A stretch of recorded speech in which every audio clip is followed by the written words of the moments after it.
તો જો પ્રાકૃતિક સંખ્યા છે નેચરલ નંબર કહેવાય, એટલે એને n વડે દર્શાવાશે. હવે પ્રાકૃતિક સંખ્યાઓ કઈ? તો પ્રાકૃતિક સંખ્યાઓ તમે સરળતાથી જાણો છો કઈ છે. ઘણી વખત તમે ઘણી રમતો રમતા હોય ત્યાં એકડા જ્યાંથી શરૂ કરો છો એ બધી પ્રાકૃતિક સંખ્યા છે. 1 2 3 4 5 અનંત સુધી, બરાબર. આમાં 10 લાખ આવી ગયા, 10 કરોડ આવી ગયા, અને આપણે ગણી શકીએ નહીં, વિચારી શકીએ નહીં એટલી બધી સંખ્યાઓ આવી ગઈ. પરંતુ બધી સંખ્યાઓ કેવી હશે? ધન સંખ્યા. પ્રાકૃતિક સંખ્યામાં બધી જ ધન સંખ્યાઓનો સમાવેશ થાય, આટલું યાદ રાખવું. 1 2 3 4 5 પછી ડેશ ડેશ ડેશ એટલે અનંત સંખ્યાઓ. તો આ પ્રાકૃતિક સંખ્યાઓમાં બધી જ ધન સંખ્યાઓનો સમાવેશ થશે. બીજું ખાસ યાદ રાખવું કે ઘણી વખતે ગણિતમાં સમૂહ જે હોય, બરાબર, એ શબ્દને ગણ તરીકે લેવામાં આવે છે. તમારે આખું ચેપ્ટર છે ને, નહીં તો પહેલાં જ 9માની જૂની ચોપડીમાં ગણ પરિચય એવું આખું ચેપ્ટર આવતું. પરંતુ તમને એવું કીધું હોય કે n ગણ એટલે શું? તો કે n ગણ એટલે નેચરલ નંબર, બરાબર. ગણનો અર્થ થાય સમૂહ. પ્રાકૃતિક સંખ્યાનો સમૂહ કયો હોય? 1 2 3 4 5 ડેશ ડેશ ડેશ અનંત સુધી. મતલબ બધી જ ધન સંખ્યાઓ છે એને શું કહેવાય? નેચરલ નંબર, એટલે પ્રાકૃતિક સંખ્યાનો ગણ. જો તમે આખા સમૂહને વાત કરીએ છીએ ત્યારે. ત્યાર પછી નંબર 2 ઉપર સંખ્યાનો પ્રકાર આવે પૂર્ણ સંખ્યાઓ. જો પૂર્ણ સંખ્યા જે છે એમાં આ બધી સંખ્યા તો આવવાની જ. એક સંખ્યા એડ થશે, એ સંખ્યા જે એડ થવાની આમાં, બરાબર, એ હશે 0. મતલબ પૂર્ણ સંખ્યા કઈ છે? 0 1 2 3 4 5 ડેશ ડેશ ડેશ અસંખ્ય સુધી. એ પૂર્ણ સંખ્યાઓ જે છે એ એનની બધી સંખ્યાઓ તો આવવાની જ છે. બીજું શું આવ્યું એમાં? 0, બરાબર. આને પૂર્ણ જે છે એને અંગ્રેજીમાં કહીએ છીએ હોલ. તો હોલ નંબર્સ મતલબ પૂર્ણ સંખ્યાઓ, અને અહીંયા W વડે દર્શાવાય છે. તો જો પહેલી સંખ્યા હતી અને n વડે દર્શાવીશું પહેલી સંખ્યાઓ માટે. બીજી સંખ્યાઓ જે આવી અને W વડે દર્શાવીશું હોલ નંબર્સ હોવાથી, એટલે પૂર્ણ સંખ્યા જેમાં શરૂઆત 0થી થાય તો એને W વડે દર્શાવાય. ત્યાર પછી ત્રીજા નંબર ઉપર જે સંખ્યા છે એને કહીએ છીએ પૂર્ણાંક સંખ્યા. હવે જો પૂર્ણાંક સંખ્યા જે છે એમાં W ની બધી કિંમતો આવશે, પણ બીજું શું એડ થઈ ગયું છે? તો ઋણ સંખ્યાઓ, બરાબર. તો પૂર્ણાંક સંખ્યાઓ કઈ? તો અસંખ્ય ઋણ સંખ્યાઓ, 0 અને અસંખ્ય ધન સંખ્યાઓ. ઋણ 0 ધન ત્રણેય આવી ગયું, બરાબર. એને કહીશું આપણે પૂર્ણાંક સંખ્યા.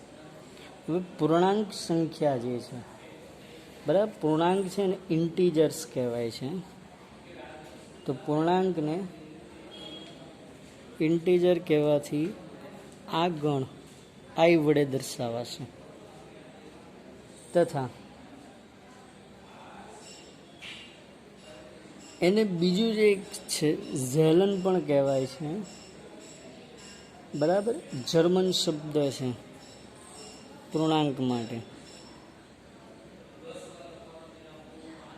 એટલા માટે આને ઝેડ ગણ વડે પણ દર્શાવે. તમે આઈ પણ કહી શકો છો. આમ તો ઇરેશનલ માટે આઈ કહેવાય છે, આપણે આને ઝેડ વડે જ દર્શાવીશું, બરાબર. તો જર્મન ભાષામાંથી આવેલું છે આ.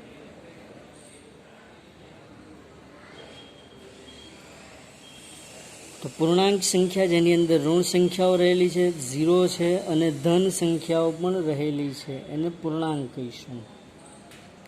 ત્યાર પછી ચોથા નંબર ઉપર આવશે રેશનલ નંબર. જો મેં અહીંયા ઇરેશનલ કીધું હતું, એનો પણ અહીંયા આગળ ઘણો ભાગ છે. તો હવે છે રેશનલ નંબર, એનો અર્થ થાય સમય સંખ્યા. જેને યાદ રાખવા માટેની ટૂંકમાં તમને રીત કીધી. અંશ ધન હોઈ શકે, ઋણ હોઈ શકે અને 0 હોઈ શકે, જ્યારે છેદ હંમેશા કેવો હશે? ધન જ, બરાબર. સમય સંખ્યા માટે આ યાદ રાખવાનું. આનું સ્વરૂપ જે કહેવાય છે એ છે પી છેદમાં ક્યુ સ્વરૂપ. મતલબ પી અંશ હશે અને ક્યુ છેદ હશે, જેમાં પીની કિંમત પ્લસ માઇનસ 0 હોઈ શકે, ક્યુ હંમેશા પ્લસ જ હોય. તો સમય સંખ્યાઓ જે છે એ સમય સંખ્યાને રેશનલ નંબર કહેવાય છે. એટલા માટે આ જે સમય સંખ્યાઓ હશે એ સમય સંખ્યાઓને આપણે આર વડે દર્શાવીશું. હવે સમય સંખ્યા કેવી હોઈ શકે? તો જો, જેમ આગળ જ આપણે ગણતરી લીધી હતી ઝેડ ગણની, બરાબર. તો હું અહીંયા બધાના છેદમાં 2 મૂકી દઉં.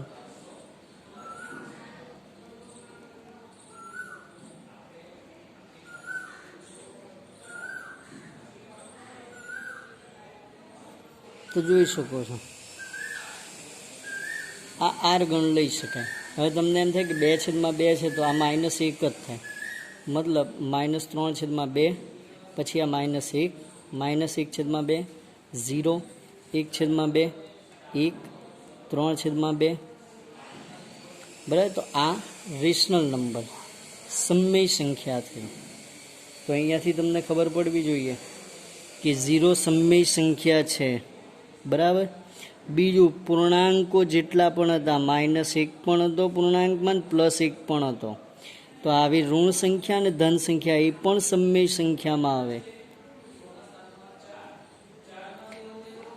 મતલબ દરેક વખતે તમને સ્પષ્ટ સ્વરૂપે પી છેદ ક્યુ આપ્યું હોય એવું જરૂરી નથી, બરાબર. માની લો કે તમને એવી રીતે જ આપી દીધું -4 એ સમય સંખ્યા સ્વરૂપે દર્શાવો.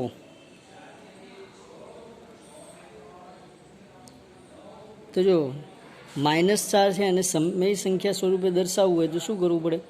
પી છેદમાં ક્યુ સ્વરૂપ લાવવું પડે. અંશ -4/1 મૂકી દો. આ થઈ ગયું પી છેદમાં ક્યુ સ્વરૂપ. પીની કિંમત ઋણ ચાલે, પરંતુ ક્યુની કિંમત કેવી થઈ ગઈ? ધન,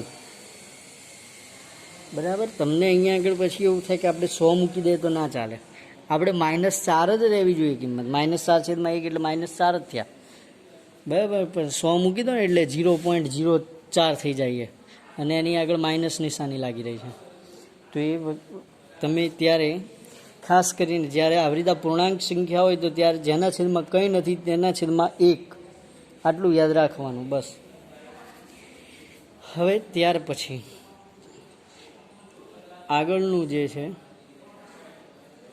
એની અંદર છે સમાન સમય સંખ્યા. તો હવે જો સમાન સમય સંખ્યા એટલે શું? અહીંયા આગળ જોવા જઈએ તો આ સમાન સમય સંખ્યા ના કહી શકાય.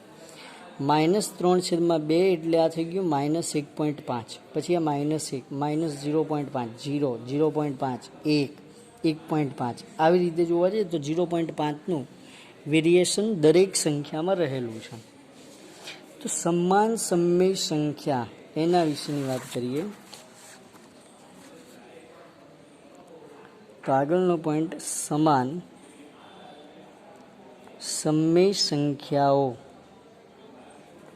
તો સમાન સમય સંખ્યા કોને કહેવાય? 1/2 તમને ઉદાહરણ આપેલું છે, પછી લીધું 2/4, પછી લીધું 10/20, 25/50, 47/94. તો આ બધામાં જો છેદ ઉડાડો ને તો એટલું જ થાય, 2 દુ 4. 10 દુ 20, 25 દુ 50, 47 દુ 94, બરાબર. 1/2, 1/2, 1/2, 1/2, 1/2, આવું જ રહેવાનું. બરાબર. બીજું ઉદાહરણ ધારો કે આપણે લઈએ છીએ 2/5 છે, એના બરાબર લખ્યું 3/15. તો જો 6/15 આવે તો 3 દુ 6, 3 × 5 15, બરાબર. એવી જ રીતે કોઈ બીજું ઉદાહરણ લઈએ છીએ, માની લો 31/42 લઈએ છીએ અને સામે કિંમત મૂકી 62/84.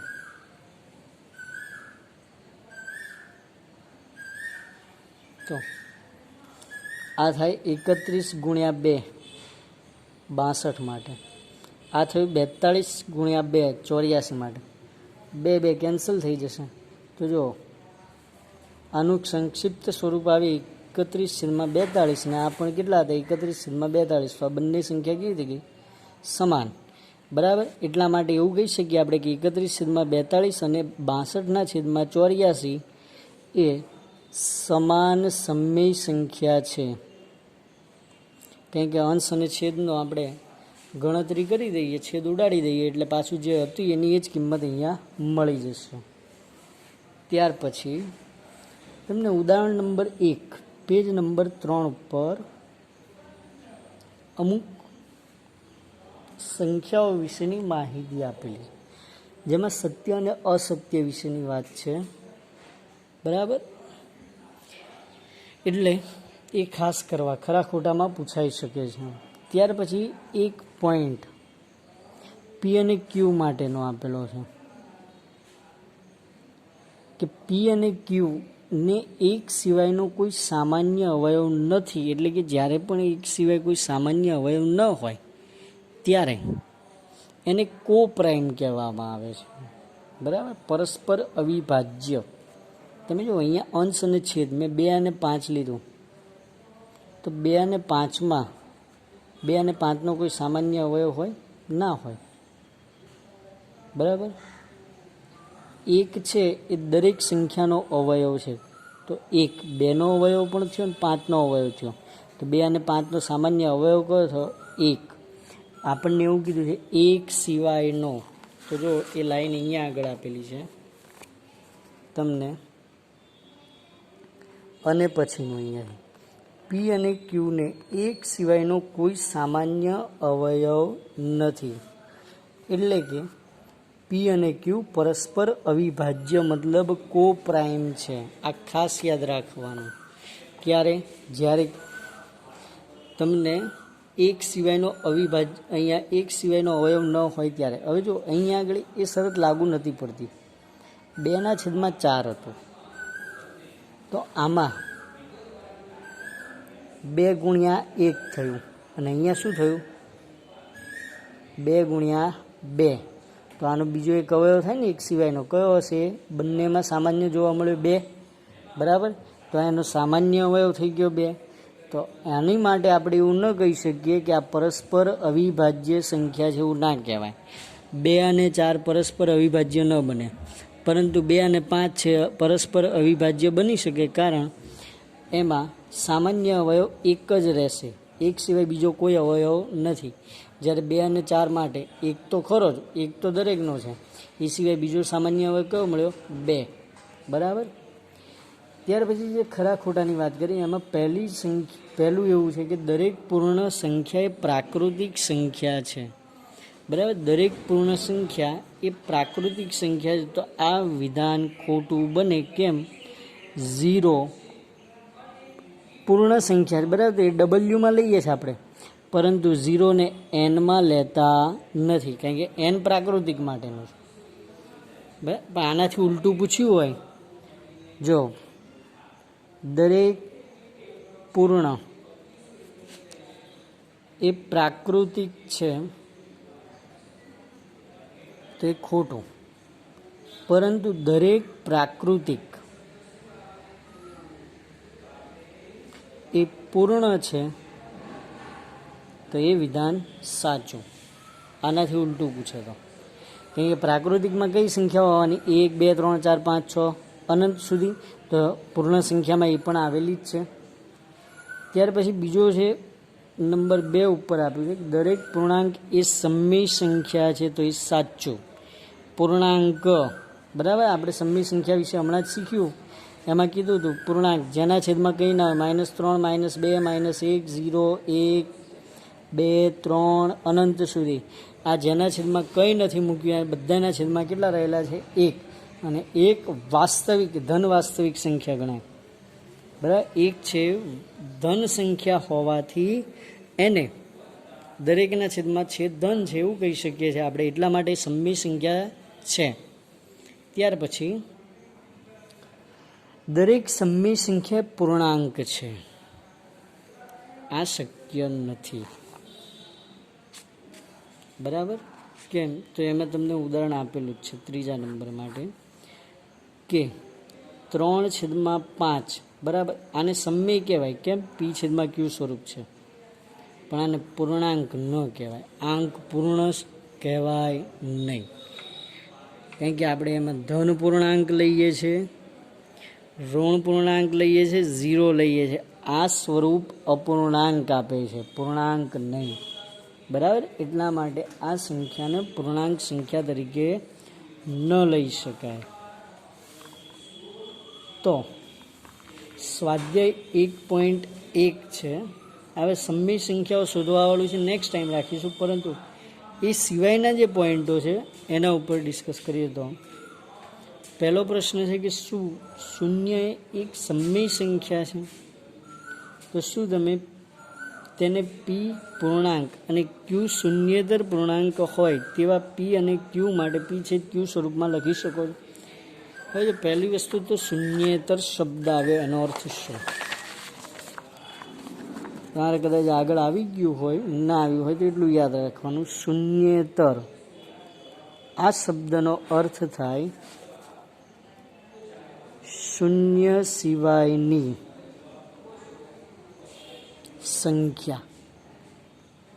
તમને શૂન્યેતર સંખ્યા કહે છે એટલે સંખ્યા શું હોય? શૂન્ય સિવાયની, શૂન્ય ના હોવું જોઈએ. તો જો 0 તો સમય છે, કેમ સમય છે? તો 0 તમે 1 મૂકો, બરાબર, તો આની કિંમત p/q સ્વરૂપ થઈ ગયું, આની કિંમત તો 0 જ થવાની, છેદમાં તમે ગમે એટલા મૂકો. હવે ધારો કે કોઈ 0/10 મૂકે, 0/15 મૂકો, 0/100 મૂકો, 0/1,00,000 મૂકી દઈએ આપણે, બરાબર, ગમે તે મૂકો, બધાની કિંમત કેટલી આવવાની? 0. અને આ દરેક સ્વરૂપ p/q સ્વરૂપ છે, અને દરેકની અંદર જો છેદ છે કેવો છે? ધન સંખ્યા. બરાબર, તો સમય સંખ્યા છે, p/q સ્વરૂપમાં લખી શકાશે? તો લખી શકાય. કઈ રીતે લખી શકાય? આ રીતે લખી શકાય. બરાબર, 0/1 આ થઈ ગયું p/q સ્વરૂપ. ત્યાર પછી ખરા ખોટા જે છે એ ખરા ખોટા છે. એમાં પહેલો ખરા ખોટામાં આપ્યું છે કે દરેક પ્રાકૃતિક સંખ્યા પૂર્ણ સંખ્યા છે. તો એના વિશે આપણે હમણાં જ વાત કરીએ આગળ. બરાબર, ખરા ખોટામાં પહેલું કે એમાં કીધું દરેક પ્રાકૃતિક સંખ્યા એ પૂર્ણ સંખ્યા છે. બરાબર, તો પ્રાકૃતિક સંખ્યામાં કઈ સંખ્યા હોય? 1 2 3 4 5 6. અને પૂર્ણ સંખ્યાઓમાં કઈ સંખ્યા આવી? 0 1 2 3 4 5 6. પ્રાકૃતિક સંખ્યા એટલે 1 થી લઈ અનંત સુધી. તો જો આ 1 થી લઈ અનંત સુધી આવી ગયું. શેમાં આવ્યું? પૂર્ણમાં. તો આ બધી પ્રાકૃતિક સંખ્યાઓ પૂર્ણ સંખ્યા પણ છે. બરાબર, તો વિધાન સાચું. ત્યાર પછી બીજું વિધાન જે છે એ દરેક પૂર્ણાંક સંખ્યા પૂર્ણ સંખ્યા છે. દરેક પૂર્ણાંક સંખ્યા એ પૂર્ણ સંખ્યા છે. તો આમાં જોઈએ તો પૂર્ણાંક z વડે દર્શાવતા હતા. બરાબર, તો પૂર્ણાંકમાં કઈ સંખ્યાઓ હતી? ઋણ સંખ્યા 0 અને ધન સંખ્યાઓ, આ બધી જ આવે પૂર્ણાંકમાં. અને પૂર્ણ સંખ્યામાં ડબલ્યુમાં કઈ આવે? 0, 1, 2, 3, 4 ડેશ ડેશ ડેશ, બરાબર, અનંત સુધી. તો જો પૂર્ણાંક કીધું, દરેક પૂર્ણાંક, આ બધી પૂર્ણાંક પૂર્ણ થાય ખરું? નહીં થાય. કેમ? આમાં ઋણ સંખ્યાઓ આવતી નથી, માટે આ વિધાન ખોટું છે.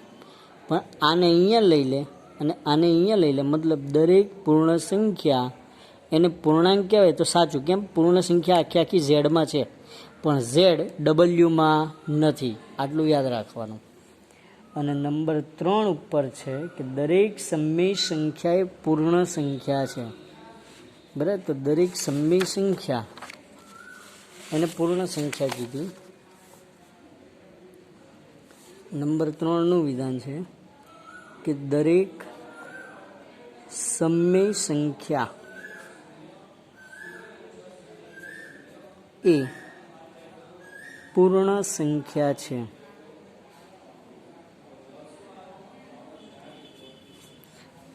તો જો સમય સંખ્યાઓ જે છે એને પછી લખીએ છીએ, પહેલાં પૂર્ણ સંખ્યા હું લખી નાખું. 0, 1, 2, 3, 4, બરાબર.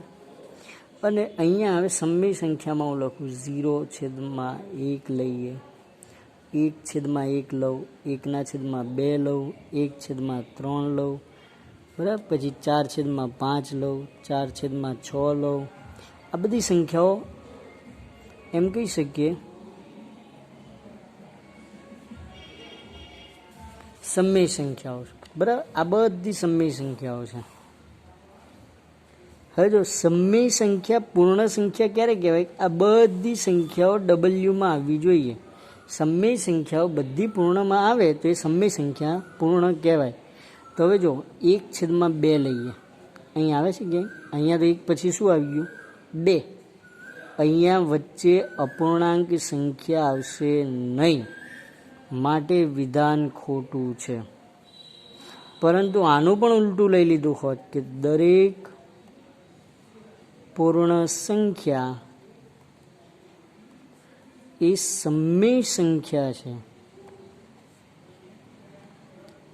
જો આવું વિધાન આપે તો એ સાચું બને. કેમ? તો ડબલ્યુ આખે આખો ગણ આમાં આવવાનો જ છે.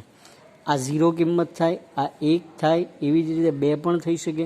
જેમ કે 4/2 આવે ત્યારે 2 કિંમત થાય, બરાબર. 3 પણ થાય, એવી જ રીતે. તો આ દરેક સંખ્યાઓ ક્યુમાં તો રહેલી, પરંતુ ક્યુની તમામ સંખ્યાઓ ડબલ્યુમાં છે નહીં. એટલે ખાસ ધ્યાન રાખવાનું કે સમય પૂર્ણ દરેક